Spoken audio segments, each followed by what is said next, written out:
Sejam bem-vindos a esse vídeo de sistemas operativos, ainda na temática ponteiros e memória. Vamos agora olhar para casos de estudos com strings, aquilo que se deve fazer com strings e, sobretudo, há alguns erros mais frequentes que ocorrem com as strings. Ora, uma string IC, recordando isso rapidamente, uma string IC não é mais que uma zona de memória que vai receber caracteres. Portanto, vamos ter um ponteiro para o início dessa zona, será para o início da string, e a string vai ter que ser terminada com um /0, ou seja, aquilo que para você identifica o fim de uma string é simplesmente aquilo que é chamado de null byte ou o /0. Portanto, isso é que é o fim de uma string. Portanto, não esquecer que uma string terá então um ponteiro a indicar onde começa a string, a um conjunto de caracteres, e depois no final temos um /0 a marcar o fim da string. O tamanho da string, aquilo que significa o tamanho da string, corresponde ao número de caracteres da string, não contando o /0. Portanto, a função strlen do C devolve-nos precisamente o número de caracteres da string, omitindo o /0. Olhando aqui para essa string, o strlen do elo são 5 elementos, já que o /0 não conta. Os erros mais frequentes são cópia incorreta devido ao não respeito da capacidade máxima, estamos a escrever mais do que aquilo que o destinatário é capaz de receber.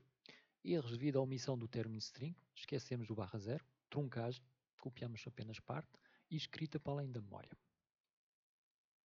Portanto, cópia sem respeito dos limites. Está aqui um exemplo. Temos aqui um buffer, aquilo nós chamamos normalmente como um buffer, a variável senha, tem capacidade para 79 caracteres mais o /0. Depois escrevemos aqui através do /s, que não é mais do que uma forma de fazer um printf sem formatação, senha máximo 10 char, e agora estamos à espera da leitura da senha, mas usamos uma função que é insegura, que é o getString. Essa função não tem nenhuma forma de controlar o número de caracteres que vão ser lidos. Ela vai ler tudo até o /n. E o que é que sucede? Ela vai ler tudo até o /n, ler de onde? Do stdin, do teclado, portanto, e depois vai tentar copiar aqui para o ponteiro que nós indicamos. Nesse caso, é o nome senha. Nós sabemos que senha aqui é um vetor de caracteres e que o nome do vetor de caracteres corresponde ao endereço do primeiro elemento associado a esse vetor, ou senha. E, portanto, o que é que sucede aqui? Eu tenho espaço para 79 caracteres. E se eu, por acaso, através do stdin, através do teclado, escrever 120 caracteres? Bem, vão ser escritos 120 caracteres para essa zona de memória, ou seja, vai haver um transbordo, vai escrever para além do limite. Okay? Portanto, aqui serve para chamar a atenção que a função getS não deve ser empregue. Aliás, o compilador hoje em dia alerta a dizer atenção que a função getS é insegura. Não é?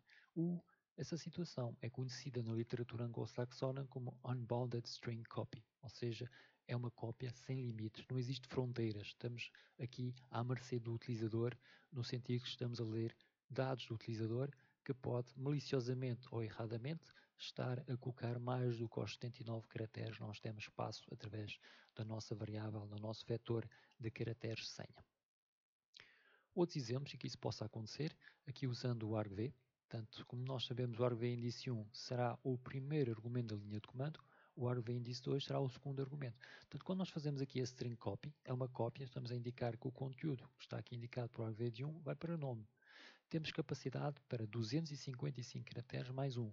Contudo, nada impede que o utilizador escreva mais do que 255 caracteres como primeiro parâmetro do programa que está a executar e, portanto, vai haver aqui um transbordo, mais uma vez, uma cópia sem controle para a variável nome. Aqui depois fazemos aqui um string cat. Portanto, estamos a concatenar, estamos a juntar essa string. Basicamente, vamos acrescentar àquilo que existe aí em nome aqui o espaço igual espaço e depois ainda acrescentamos aqui o argv índice 2, ou seja, aqui nós vamos estar novamente a sujeitar-nos a um problema se o argv índice 2 for suficientemente grande para causar aqui novamente se ficarmos com o conteúdo que é copiado para nome acima dos 255 caracteres que estão aqui permitidos. Não esquecer que é preciso o /0. Portanto, os problemas estão aqui indicados, não é? Se o tamanho dos argumentos for superior a 255 caracteres, nós vamos ter aqui uma situação de transbordo. Não é? Como resolver? Usando o malloc. Nós podemos perfeitamente aqui, para o caso do argv de 1, o que fazemos é fazer o strlen do argv de 1 mais 1 para o /0, certo? Se quisermos copiar apenas o argv de índice 1, e depois já fazemos um string copy sabendo que temos o tamanho suficiente, aliás o tamanho foi calculado à medida, para que essa cópia não cause transtorno nenhum, certo? Já agora, a função string copy tem esse problema, porque a função string copy o que faz é fazer uma cópia do segundo parâmetro, está aqui indicado como source, para um determinado destino. Reparem aqui que existe a const, essa palavra const é para dizer que o que está aqui não vai ser alterado, vai servir apenas para leitura, ou seja, o source, que é aquilo que nós pretendemos copiar, é apenas usado para leitura, nesse caso para copiar aqui para o destino.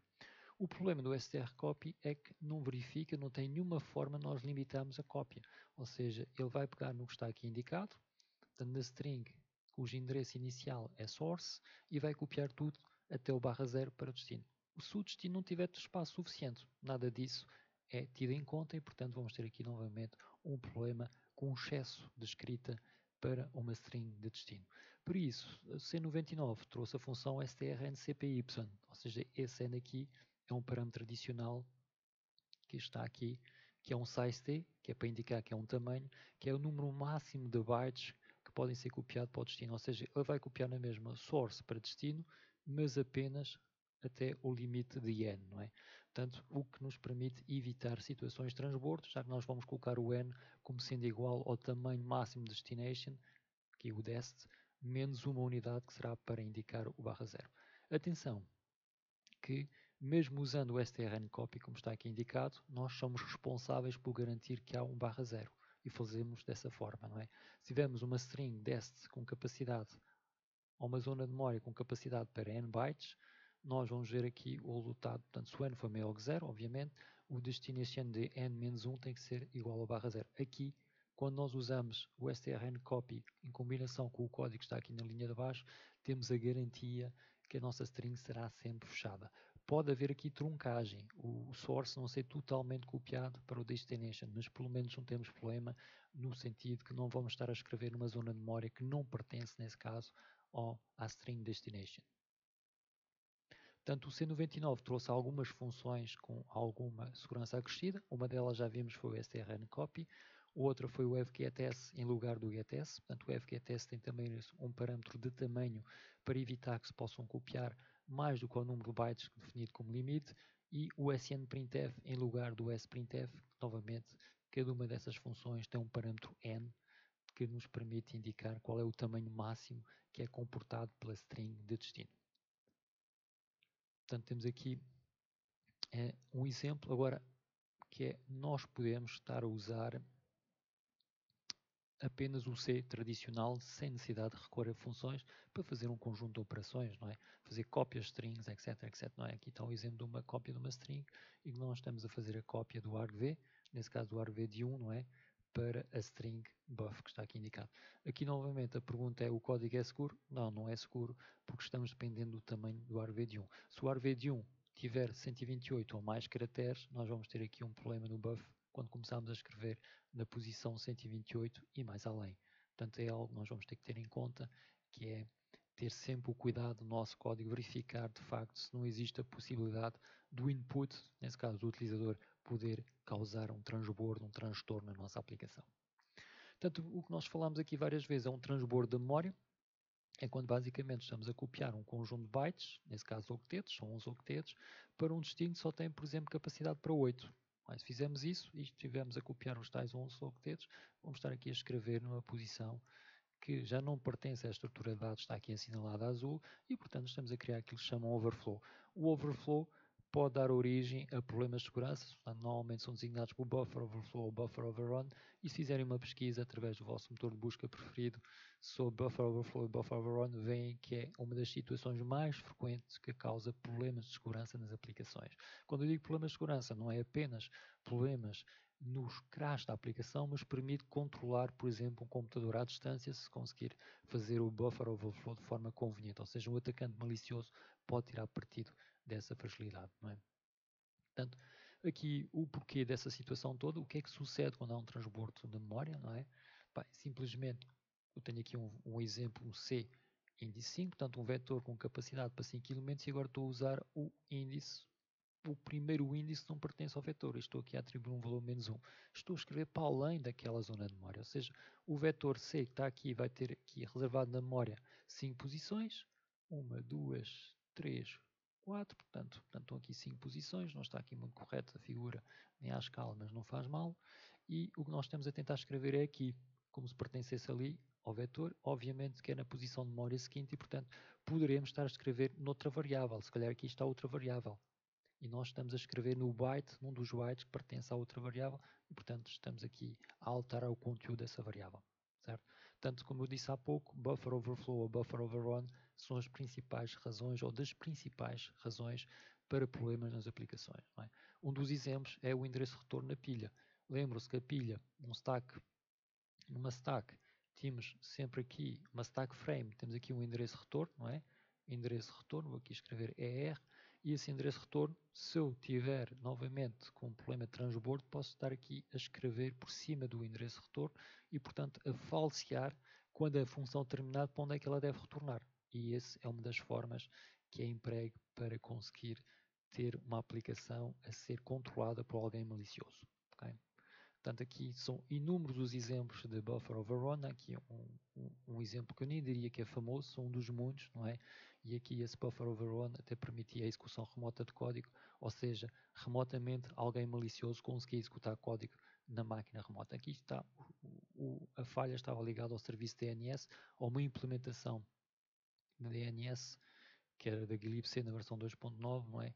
E que permitia perfeitamente o uso de aquilo que se chama uma Remote Execution Code, não é? E, portanto, aqui, no caso concreto, essa vulnerabilidade esteve ativa durante durante perto de 8 anos, desde 2008 até 2016, como muitas outras vulnerabilidades deste género, obviamente não se mantém, se calhar não estão ativas durante tanto tempo, mas são casos normais, infelizmente, na informática. Outro erro também clássico é o use after free, que é basicamente o programador libertou a memória, fez o free, mas depois volta a usar aquele ponteiro, não é? Isso também pode ser emprego para causar problemas de segurança nas aplicações, portanto pode ser emprego de forma maliciosa. Está aqui um exemplo, não é? Que é tido como sendo um bug critical, e aqui está no motor JavaScript, aqui nesse software que está aqui indicado, não é? Do Mozilla. É? Portanto, também é um exemplo clássico, o user after free, embora menos ocorrente, portanto a frequência é menor do que aquilo que acontece com os sistemas de buffer overrun, mas também é um dos erros clássicos da informática que leva a aproveitamentos de falhas de segurança. Terminamos aqui então com a bibliografia. A bibliografia aqui distribui-se por vários livros. O Understanding and Using C Pointers, muito bom, já sabem, para programar em C é preciso de facto dominar os ponteiros. O nosso já conhecido Practical C Programming, que tem capítulo 13 e 17 sobre ponteiros. E o Linux System Programming do Robert Love, um livro muito bom que tem a explicação das várias camadas do sistema operativo Linux do ponto de vista do programador. Temos aqui também o URL, um dos muitos que vocês podem encontrar na internet sobre ponteiros. Dito isso, encerramos aqui de vez o capítulo. Até uma próxima oportunidade.